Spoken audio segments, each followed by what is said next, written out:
Hello and welcome to the Imagination Podcast. My name is Dr. Tony Blair, and this podcast is hosted by the PhD and THD programs at Kairos University. We've said for years that one of the primary purposes of doctoral education, and I would argue one of the primary purposes of the church, is to provoke the imagination. So we're having conversations with people who are helping us to reimagine. Doesn't mean we have to agree with everything they say, but we want to invite this kind of provocative thinking that may help us in our own reimagining. So today's guest is Dr. Clay Schmit. Clay is the Dean of Global Lutheran, I'm going to get the name right here, Emmanuel Lutheran Global Seminary, which is a partnering institution with Kairos University, which is how we know each other, because there are some ways in which we work together for doctoral education. And Emmanuel is very involved in doing that in a variety of other ways around the world. In fact, before we get into our topic for today, I'd invite you, maybe if you wanted to, Clay, to introduce yourself and your institution a little bit and brag about the good work you're doing. It's impressive. Oh, great. Thank you. Well, when I was going to grad school after becoming a Lutheran pastor, I stumbled onto a subject that turned out to be central to everything I was going to do for the rest of my life. So that was a very pleasant discovery. And maybe we can talk about what that is later. But that led me both from being a pastor in the church, in the Lutheran Church, the ELCA, to opportunities for academic work. My first post was after I finished a PhD in Berkeley at the Graduate Theological Union. I received this magnificent opportunity to go, to go to Duke Divinity School, where I did a 2-year postdoc in homiletics and met some outstanding people and was able to really dig deeply into the field and began doing my teaching career. And from there, I had this great opportunity to go, to go to Fuller Seminary, where I served for 12 years in Pasadena, California. And it was the second time in my life when I was called to the last place on the planet I was intending to go. My wife is from LA, and we had set up, we had a conversation when I was interviewing for different jobs, and where will we not go? We can go anywhere, but where will we? LA. We're not going to LA. And of course, that's exactly where God called us. And as it turns out, it was the perfect place, because while there, I was able to help establish a center for worship, theology, and the arts. And it turns out it was a perfect job for me, and I was a perfect person for the job. And it was one of those times when God lined things up better than anyone could possibly have done with their own imagination. Mm-hmm. And then from there, I went on to, I was a president for 4 years of a Lutheran seminary in South Carolina. After that, I connected with these folks down at Emmanuel Lutheran Church in Naples, where they had a kind of a startup idea about training pastors for ministry outside of the States and in Florida, especially Spanish language or at least bilingual students, something that the Lutheran Church has really not done well over the years. And so we thought, well, maybe we could do something like that. And God has just blessed us amazingly, in part because of the Kairos program and the degree programs that we borrow from Kairos. That helped us to establish ourselves well, and we have about 45 students now, and they range from Central America, Florida, East Coast, but also about a third of our students are from Africa, most of them in Rwanda, of all places. Later today, we are going to have students present their research to one another. Those who are listening in or who are part of the program know that we do this, and we do this regularly. And one of them is one of your students, one of our joint Yeah, students yeah, from Rwanda, who's presenting for the first time. And great. it's going to be nearly midnight his time. I really admire and appreciate the sacrifices that are sometimes Yeah, made with time zone differences. But I'm looking forward to this. Would not have been possible without this partnership. yeah, exactly. Yeah, this is wonderful. Well, let's talk a little bit about what we're here today about, the reimagine the relationship between theology and art. I was tempted as I was preparing for this just to begin with some kind of disclaimer and to say I'm not an artist. On the other hand, I suspected your response back would be something along the lines of we're all created in the image of an artistic God, and therefore we are all artists. So I won't go there. Right. I'm not. No. But let me just throw something at you, and feel free to disagree. I've been arguing for some decades now that the kind of work that we do in theological institutions and theological education by mid-century, maybe a little bit later, that most theologizing is not going to be done in theological tomes anymore in the volumes of books, that it will be done primarily through art, broadly defined. I Yeah. may be wrong on that. I probably won't be around long enough to find out if I am, but it does seem to me that that is becoming a more holistic, more, I don't know what the adjectives would be. Would you agree with that? And if so, I I think that my entire career has been riding that front edge of that surf wave that you're describing. Um, I didn't go into graduate study thinking about art. I was actually interested mostly in worship. But once I got into it, I began to realize that art is something that everyone has an interest in, and that goes way beyond the life of the church. And so it's a universal place where we can discuss important things, even with people who are not people of faith. Uh, and then when you dig into the meanings of art and you begin to explore the possibility of symbol and metaphor, it goes everywhere. And so now you're talking about anything you want to, and and the more you discuss that, the closer you come to the realization that that's what the church is about. The church is about these phenomenal metaphors. The church is about these captivating symbols that people in the faith and outside of the faith all embrace. How many times you see a pop star with a cross around her neck? mhm. The symbols are part of the core of our faith, and we could hardly speak about our faith without them. And if we rely primarily on written texts as our way of communicating the truth that we have encountered, Mhm. we turn it, or we risk at least turning this into a cognitive experience. I think that's the story of the Western Church. We get overly Yeah, cognitive. Art invites us to encounter in a different way than a book does. yeah. Well, so I'm always fascinated by the difference between Luther and Calvin. Calvin, as we know, was a lawyer and he wrote treatises. And that was his way of explaining the faith and digging into it in the deepest possible ways. And Luther was no slouch as a writer, but he was also a musician and an artist. And and Calvin said that in worship, we can only use those things, we're only allowed to use those things that are expressly prescribed for worship in the Bible, which is basically the Psalms, and nothing else, no other images. And Luther said, no, actually, we should use in worship everything that's not proscribed in the Mhm. Bible, anything that's not directly prohibited. And so there's a huge difference in approach. So you follow the line of the Calvinistic church, and it's very word oriented. It's very document oriented. It's very linear. Lutherans would stand in the cathedral and wander around all over the place from the pulpit to and uh, and the Calvinists had pews in lines. Everything's linear. And the Calvinists would sit for 2 hours sermons and find that somehow entertaining. And Luther would speak for 15 or 20 minutes and tell stories about handmaidens and cows and things. And it's just a totally different way of looking at the faith. And then there are the traditions that are preaching the sermon by the very architecture the moment you walk in. Yeah. One of my bucket list items that I accomplished a few years ago is I went to Barcelona and Hmm. visited La Sagrada Familia, the Yeah. basilica that Antonio Gaudi had designed 150 years ago, and Yeah. I visited a number of them there. This the space itself evoked worship.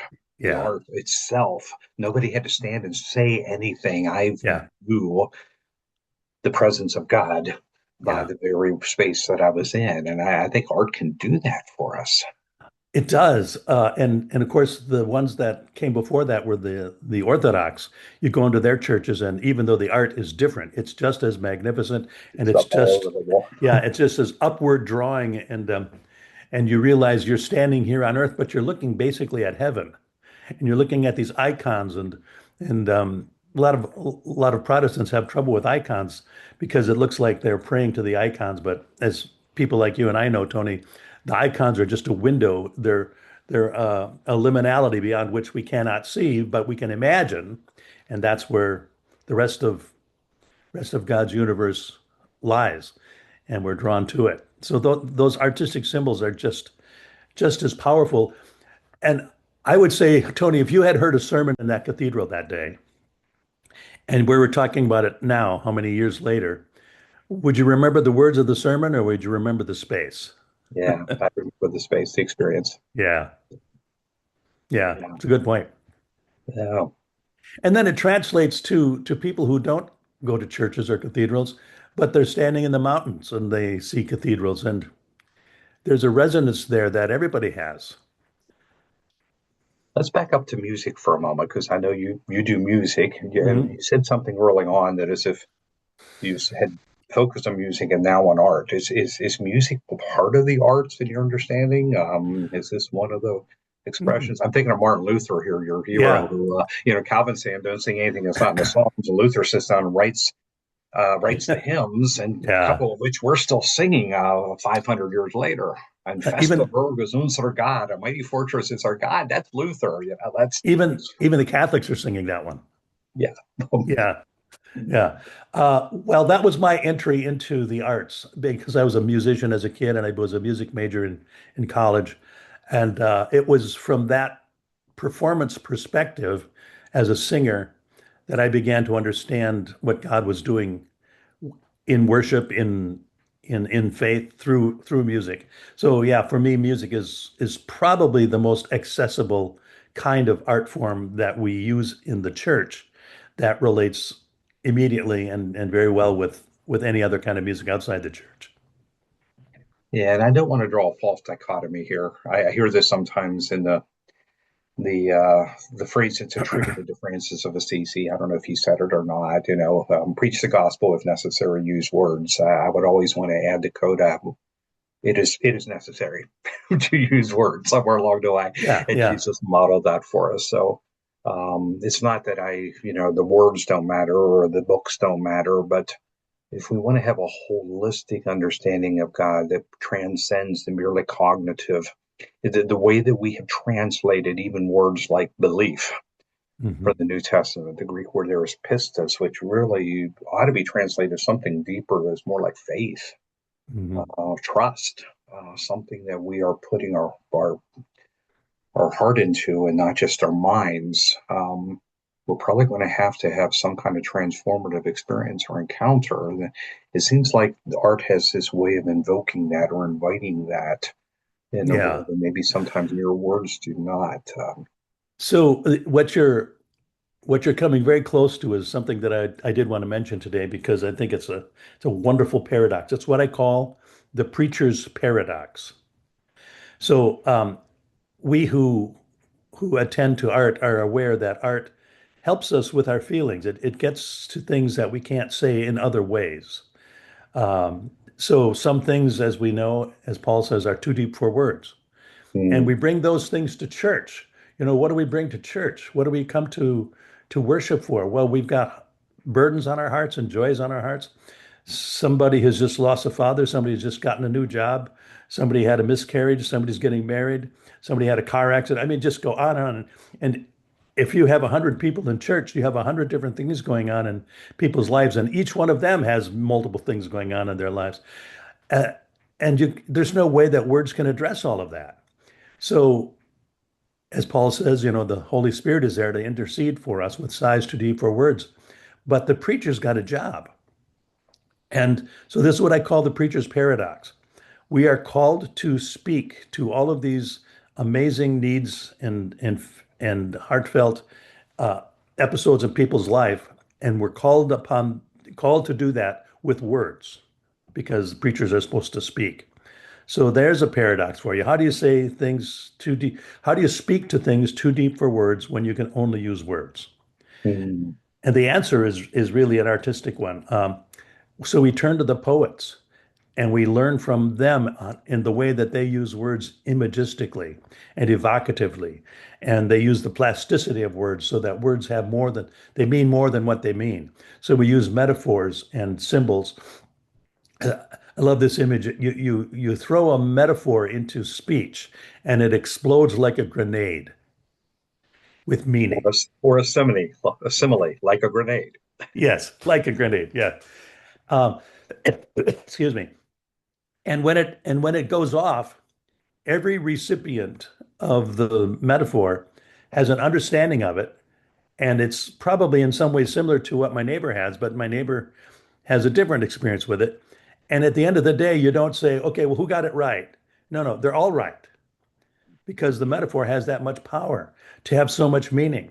So pastors and preachers need to learn how to speak poetically in order to address the things that are too deep for words, which is their calling every week of the year.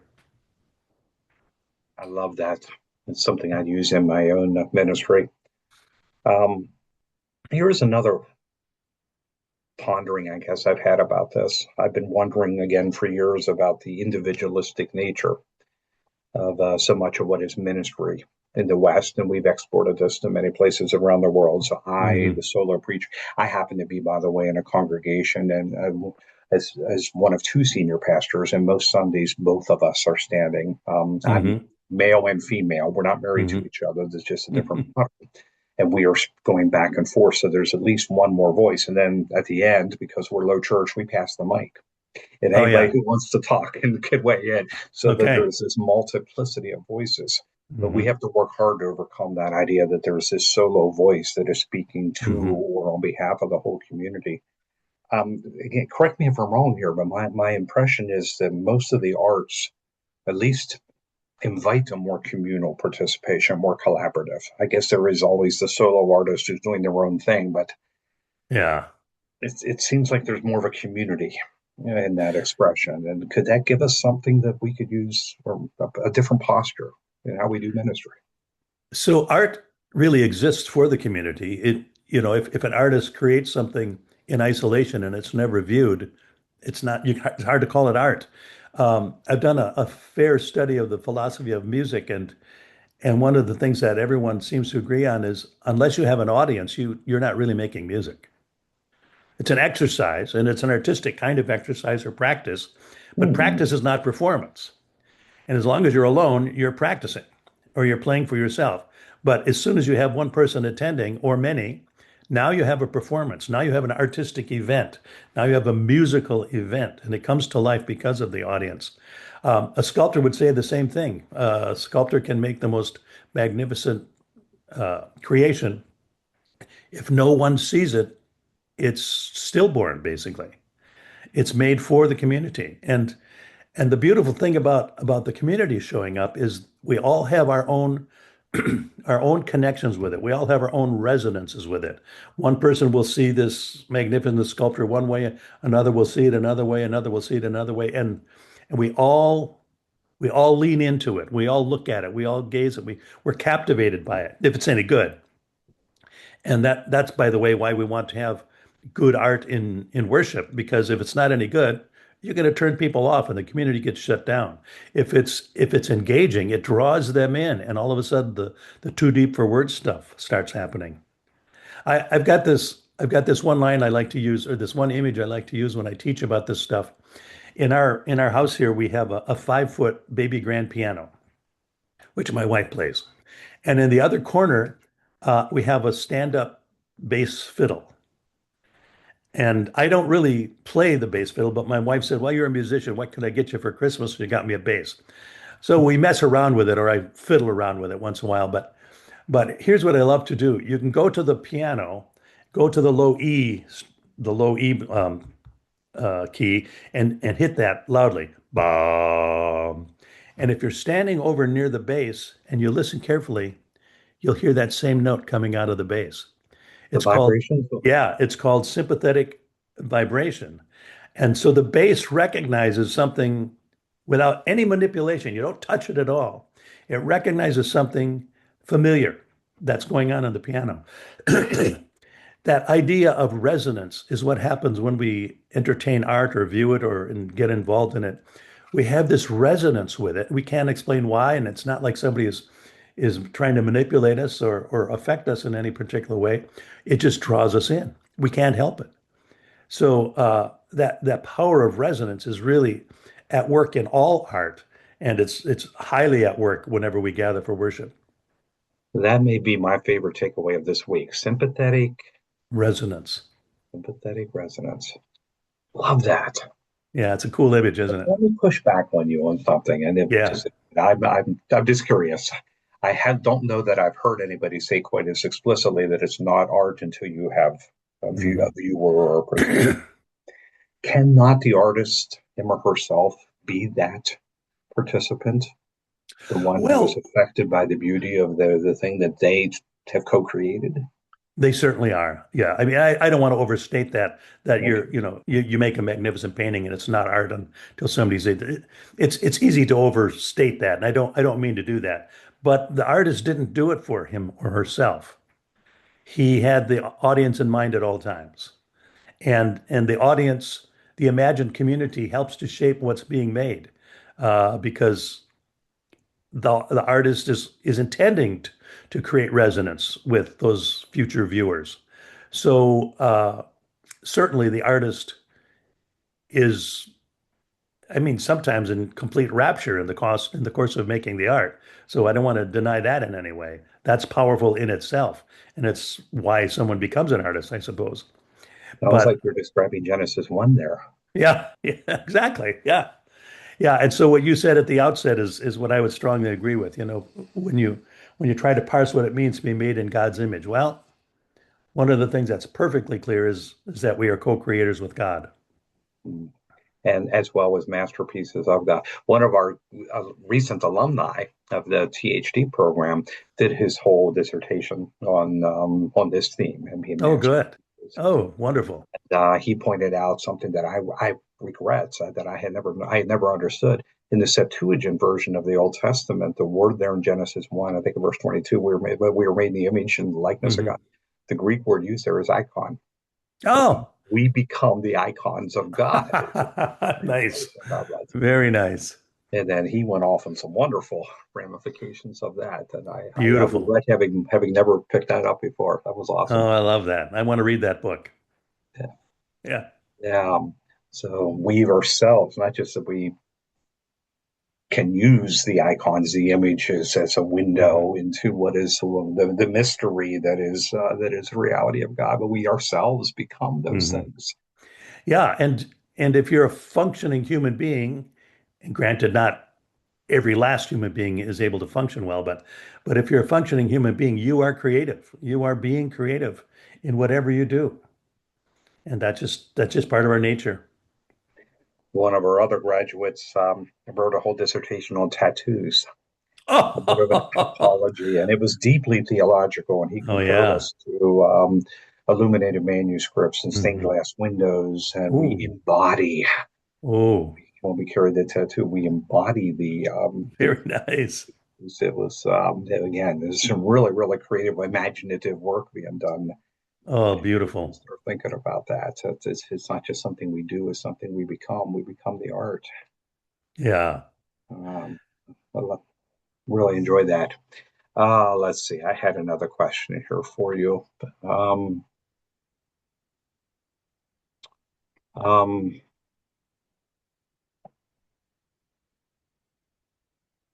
oh, yes, this was it. I knew I couldn't think of it here for a moment. Do you believe that the theology of the future, the theology that we're talking about here, is going to require a new kind of literacy? That we maybe should be learning how to read a symphony or a sculpture, how to hear a metaphor. Is this part of the education of the church and of those of us who are professionals these days? It's hard for me to answer that because I mean, I feel that way too, but it's hard for me to know how that's going to happen because guys your age and my age are involved in a new kind of literacy, and we're not very good at it. And using this equipment that we're talking to, with one another is a symbol of that. We figured out some of this stuff, and COVID helped us a lot. We figured out what we can do, but but you put a gizmo in your hand or mine, and I'm guessing neither one of us is going to be a quarter as good as our grandkids. And they just grow up with this complete understanding of how to negotiate that kind of communication, and we struggle with it. So they're learning about art and symbol through those media. And I'm not a gamer, but I see images of games and I realize that there's a lot of art going on there. And oftentimes very, very sophisticated art. Or you look at some of these animated movies or just ordinary movies, and they're I will say this in direct response to your question.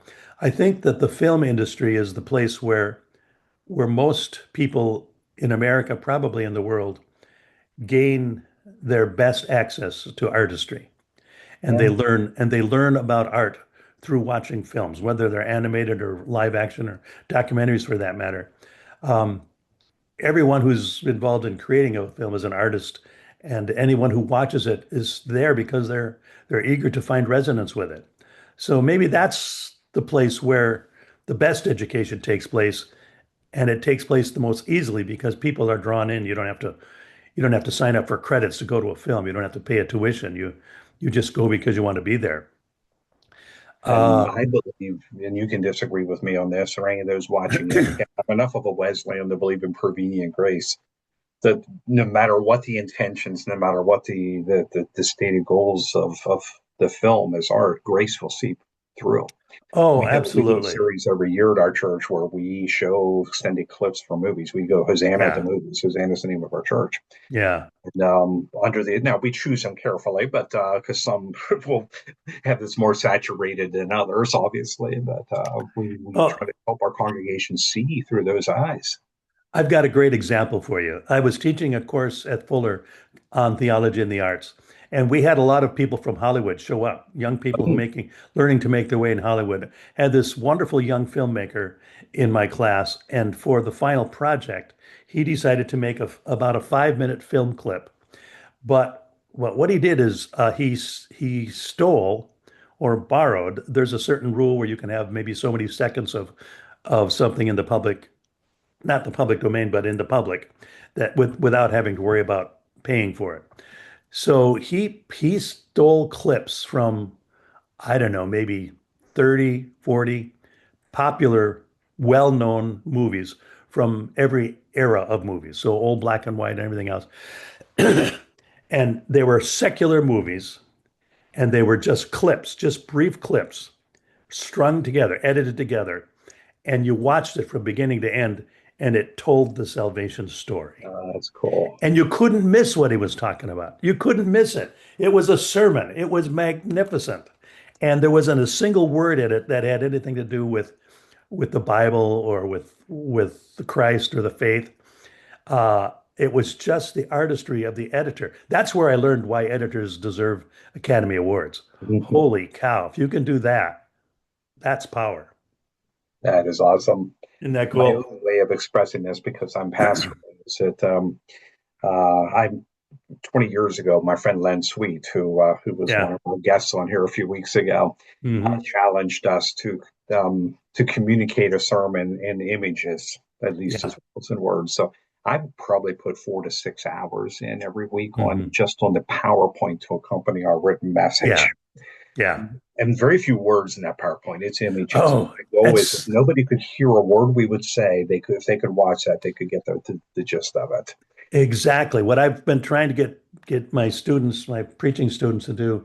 They always want to do slides and PowerPoints and things for their sermons. And I always forbid it, by the way, at Fuller, I forbid it. And say, Um, why? Why? I said, because it'll always glitch. And you'll be halfway through your sermon and you stop and say, well, it worked in rehearsal. Nobody wants to hear that. So just for sake of time, you don't have time to do that. I'm all for it. But when you're when you're doing it wisely, you don't use words. When I see a sermon with, notes from the sermon, that's just an outline for the preacher to follow so that the preacher doesn't have to have notes in his hand. No, if you have to have notes, if you have to take notes on the sermon, you're just listening to a lecture. And who wants to go on Sunday morning and hear a lecture? No, immerse us with images of every kind and deepen our understanding of the words through the way that the images work upon our hearts and souls. I love that you're doing that, Tony. That's, Uh, in my view, that's the way to do it. well, let me finish with an image that just came to mind as I was listening to you talk, and then invite you to say whatever you want to say as closing, because we'll have to pull this unfortunately Yeah. to a close here. But you were talking about movies, and you reminded me of one of the silliest ones, and also one of my favorite ones, Ferris Bueller's Day Off. Oh, I love Back in that. the late '80s, I used that one, by the way, for his ad at the movies.